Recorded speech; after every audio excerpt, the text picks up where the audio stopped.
What's up, everybody? It's your girl B Octavia, and I am back with another video. If you do not know me, my name is B Octavia. I am an entrepreneur from DC, and I come here on YouTube to talk about various topics and have discussions with you all. So today will be Bennie Lawson part 3. What's up, y'all? So I just want to address things as they come.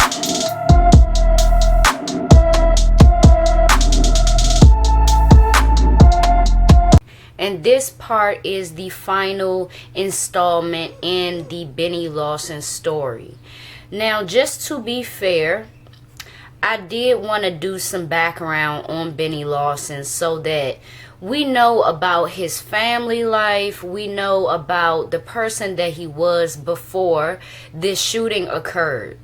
So Bennie Lawson's name, of course, is very infamous in history for the bad that he did. But I wanted to highlight some good things that he was doing, and I want other people to know that it's not all about the bad, you know. Some people feel as though they are pushed to certain things, and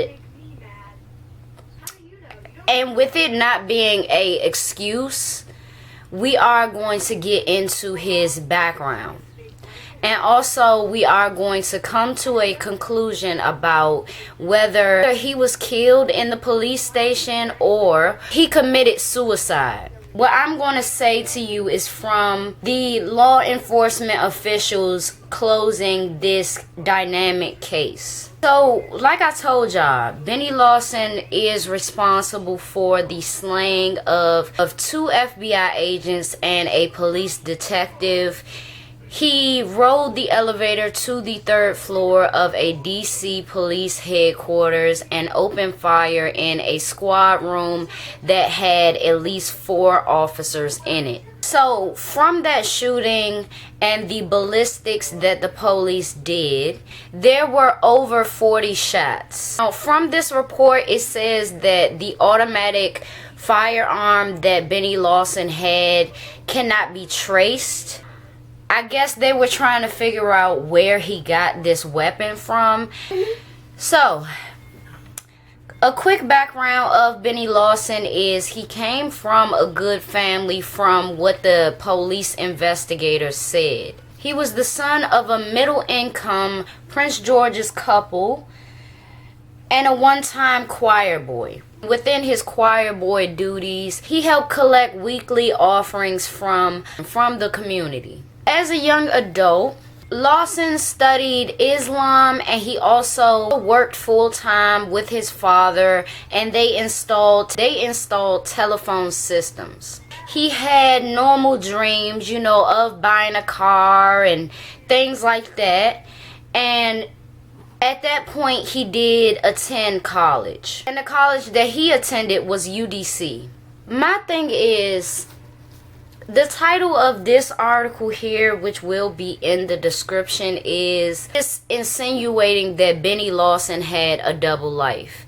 Meaning during this time where he was in college and he was working full-time with his father, at the same time he was a part of a drug crew, and the police were looking into him, and his name kept coming up as a possible suspect up as far as this drug crew was concerned. But before the November 22nd shootings, police view of Bennie Lawson, their view of him was that he was just a petty hoodlum, you know. He had a conviction for weapons charges, and he did his time on that.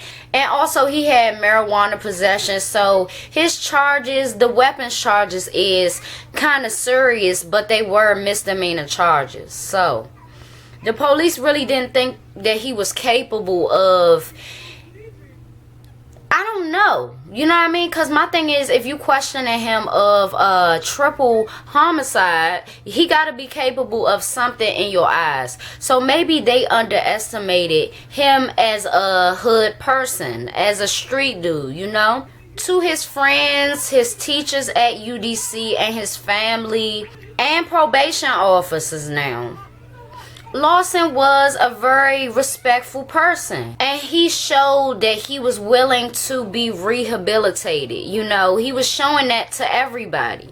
And all of them were saying this even before he was paroled in July 1993. It says that after being convicted of weapons violations, Lawson entered the DC Correctional Institute at Lorton in January 1992. He enrolled in a college program. One of his teachers stated that he was a model student. He would get A's, you know what I mean? And he was very quiet and to himself. He would come in, do his work, and leave. So from that conviction, Lawson spent 18 months in prison. And like I told y'all, he was paroled in July 1993.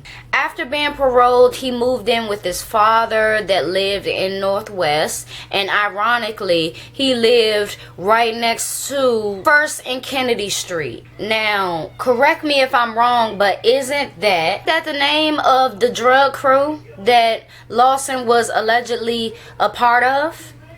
I don't know if that's irony or that's just a coincidence, but he not only kept all of his appointments, but he also called ahead of time to confirm with his probation officer that he was supposed to come.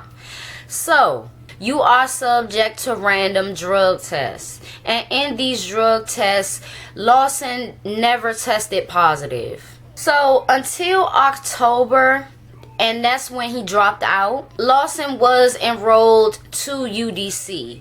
So let's do a quick timeline on that. He was paroled in July of 1993. He started this program in January of 1992. And by October, he had dropped out of the program. He had dropped out of college. So when we get into that, it's like, why do you think he dropped out of college? You know, was it too hard? He created a schedule of doing the work, you know, doing it on time and turning it in, doing his work and leaving. So I don't know if he found other things to do that he felt was more important. And it's sad because a lot of that is in the streets and that's not important, you know. But I feel like if it's not financial of why you dropped out, it's mainly because it's people pulling you in another way. And 9 times out of 10, it wasn't his family that was pulling him in another way. Because he had a good family. His father was a prime example of somebody that worked hard and showed him that and gave him an opportunity. So I really feel like it was other things that was pulling him and making him distracted. And that happens with a lot of people. And especially in DC. Like, we even see that before college. You know, we see that in high school especially. Where people, you can just see that they have a gravitational pull to the streets. They always late to school. They're not taking it serious. They come to class but don't do their work. Like, why? You know, I've seen that a lot. Although he seemed like he was adjusting well to his parole, Bennie Lawson always maintained that he should have never been in prison and that he was innocent of these weapon and marijuana charges, which I feel like is denial, you know. I feel like in this case, if you could probably say that if you was the only one and you had no co-defendants, you know what I mean? It was too many of y'all for y'all to even dispute it, you know, especially if they caught y'all in the house with the guns. Like, it's just not much that you can dispute. And I told y'all, like, it'd be really hard for people to come to terms with what they did and getting caught. Like, if you get caught and you get charged with something that you know you did, I get the whole denial thing in the first beginning. But my thing is, you have to come to terms with this is how your life is going right now. And this part of your life is out of your control. And it's your actions that led you to this place. You know, it don't matter how much you was involved. Because if the guns are somewhere where they are not in anybody's possession, like if nobody was sitting on the bed with the guns or etc, etc, all of y'all are going down for that shit. So my thing is, I understand denial in the first beginning, but all the way when you dealing with your probation and stuff, it's not the time to be delusional. It's not the time to really have this idea that the past couple years of your life was for nothing. It was for something. And even if you still think you're innocent, what was the lessons that you took from the whole situation? Like, come on. We gotta get older and realize that it's not always people against us. We are our own worst enemy. For real. We are. And the more people you hang around, and we see that from this situation, the more people you hang around, the more your cases can get twisted, and the more time that you'll do. Because it's not much that you can dispute yourself. So there was a incident leading up to this shooting that happened in police headquarters, and it was a family dispute. And this happened after he got off of parole. This incident happened with his father, his brother, and his mother in the vicinity of this. And this scenario could shed light possibly on why Lawson took the gun to the police headquarters and slayed those officers. So in September of 1994, this dispute took place. Lawson's father said his son became enraged when his eldest son accused Bennie Lawson of not mowing the lawn like he said that he did. His father stated that the veins in Bennie Lawson's neck were protruding, and he was mad as hell and said, "Don't accuse me of anything, I don't like that." Lawson vowed to his mother that he would never go back to jail, and I guess he took that, he took that very seriously. Now when people say that, see, that's almost like an oxymoron, because people do things to potentially go back to jail, but then they say, "I'm not going back to jail."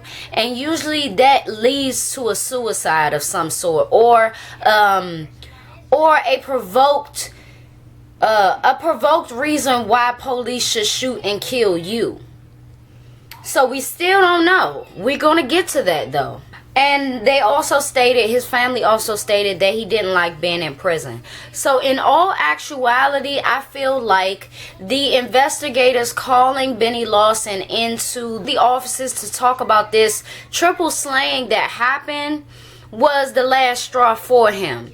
Because he had already been accused by his brother of not mowing the lawn. And no matter how small you think that is or big, the bigger picture to it is he gets enraged when he feels like he is accused. During police questioning, he probably realized, like, oh, they think I did this. They are going to accuse me of this.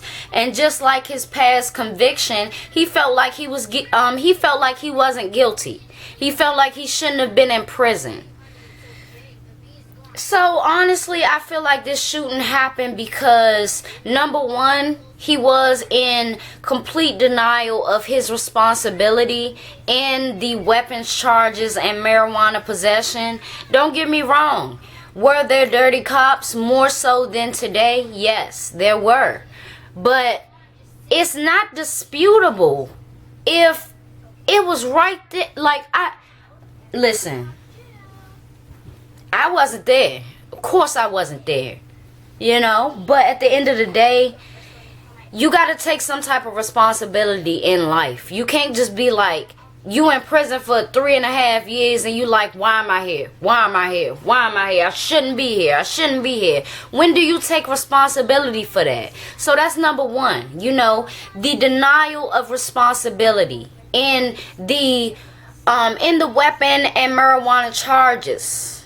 Number two, that broke the camel's back is the fact that he felt like he was continuously being accused of things, no matter how small or how big. You know, he just felt like it was mounting up.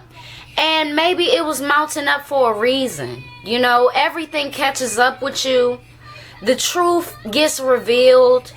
And if police feel like they got evidence against you, they're going to question you, they're going to charge you, and they're going to sentence you. And he knew this very well.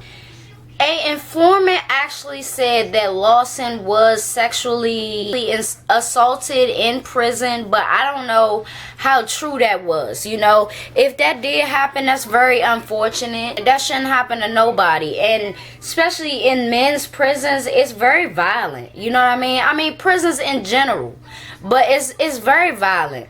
And honestly, if it is true, that could have been a determining factor of like why he was like, no, I'm not going back to jail.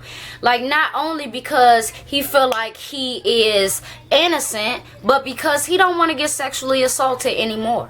Now, it says here in April 1992, a letter was sent to the DC Supreme Court from Lawton, and it was from Lawson. The letter stated, I have struggled in here for 11 months.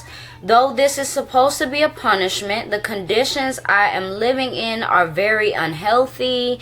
He goes in to talk about the food has insects in it. There are many people who have tested positive for HIV, including one person who has full AIDS. They just moved him out. There are men dressing like ladies in here.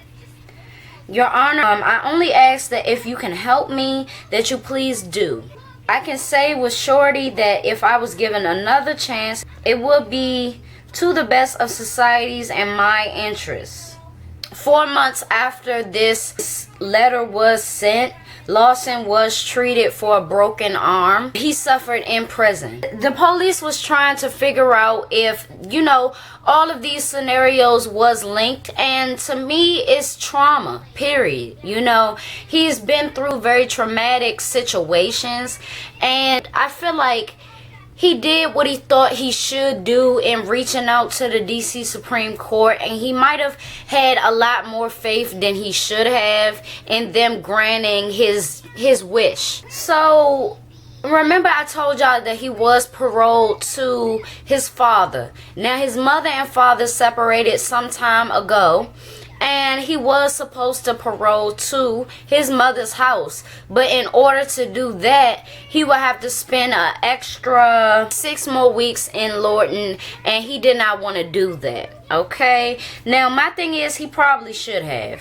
So in early November, like I told y'all, there was a accusation of him being involved in this triple slaying, and that's the last thing that he needed, you know, to cause his mental breakdown. The homicide detectives questioned him for 5 hours, and that triple slaying happened October 26. About 10 days after that triple murder, Mr. Lawson, which is the father, at the request of homicide detectives, he brought his son down there for questioning. It says that the detectives recalled that he tried to reason with Lawson. There was no yelling and no angry exchange of words. It says that the detective that was interviewing him said he was very lifeless, cold. He showed no emotion, and he spoke in monotone. He had no personality. His eyes seemed blank. So I believe he was just, the rage inside him was just building, and he's probably one of those type of people that can hide it from you until that moment that he needs to show it. And that's the scariest thing. Now, the father says that the night that Bennie Lawson was questioned, his son was questioned, he seemed unconcerned about it. He was listening to music and writing. After the shooting, among the writings found in Lawson's bedroom was a note that said, "Wanted dead, Captain Hennessy and staff, niggas like me always get their man." So he was plotting, you know what I mean? He was plotting and scheming right after the interview. Yeah, he knew that they had certain things. Why would they be questioning him, if they didn't have certain things? And in his mind, they were close to arresting him. So his father says that he still cannot believe that his son opened fire on law enforcement and he committed suicide. So that is where we will leave it, and we are going to switch over to the conclusions that the police came to. And these are very important. Date of murders, November 22nd, 1994. His date of birth, Bennie Lawson's date of birth, is 1969. The victims we already discussed. The method of murder, shooting. The status, committed suicide by shooting himself the same day. Now, this is what they say.